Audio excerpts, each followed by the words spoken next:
Kazwai. Ah, mushe. Muri kufara ere? Right, go ahead and leave on it. Panopa tinoita zvekuwaka pana. Wakachija. Tinowaka dzimba zvese. Kuti kunokwanisa zveni. Kunoitwa kudomboshawa. Makumbe.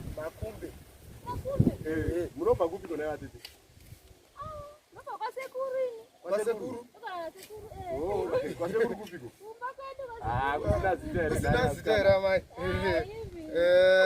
Muri kindepi apa? Marashika muri kindepi? Vatachopane, nani vatapane. Tinotovata pano.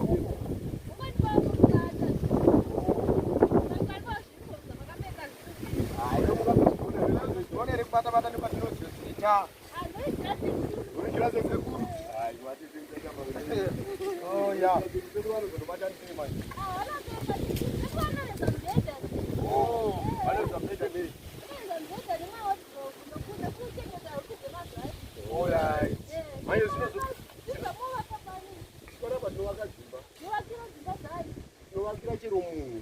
South Africa, Botswana, kubve nyika kwese tinovaka. Aiwa, pana takaipa.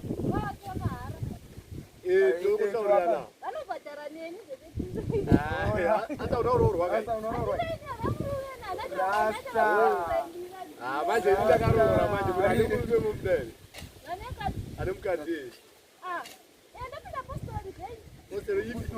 Oh, iye kwa marange. Oh, manje ndagara itori nefanzi. Manje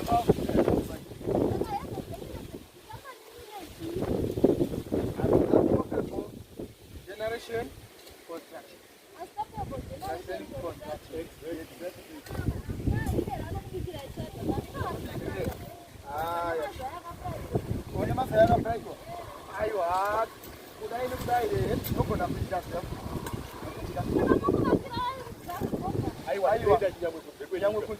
China, America, South Africa, Botswana, Angola.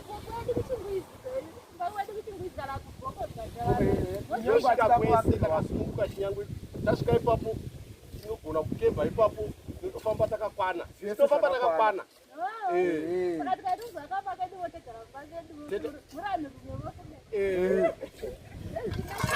Sure ere. Unoda kudizve naye. Aiwa takasumuka pese tinopinda. Asi munhurume kudai. Tinopinda.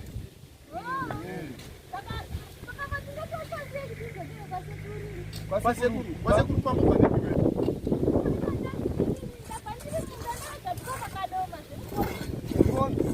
Asi kwamabva munokuziva zvenyu kuti makwirira kadoma akakura. Mangofamba. Akomana itai mutonedza kuita mutonedza kadoma. Akagara pakadoma. Ayo mune mukweto.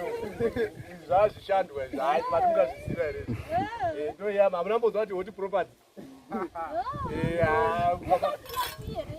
Iyo makambodiwa.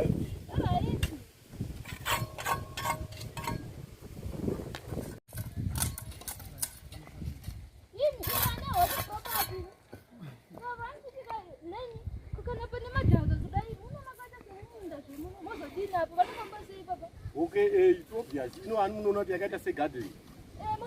Saka tinolevhura zvakanaka ground. Padaisa mapavement.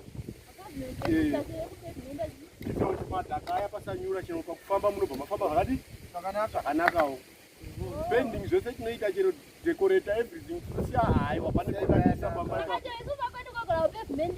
Zvakanakisa. Zvakanakisa. Zvesopendwa, yogorowa plumbing, yogorowa roofing, zvakanakisa. Maruva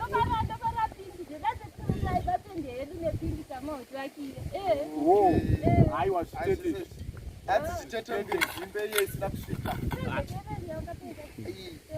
Manje apa ichiri yerubasa. Asi ndida kuti unokwana here naye vatete. Vakutodaida kai. Aiwa kana. Ndogona kupai mufana wangu wekuperekedza iwe. Kudaro.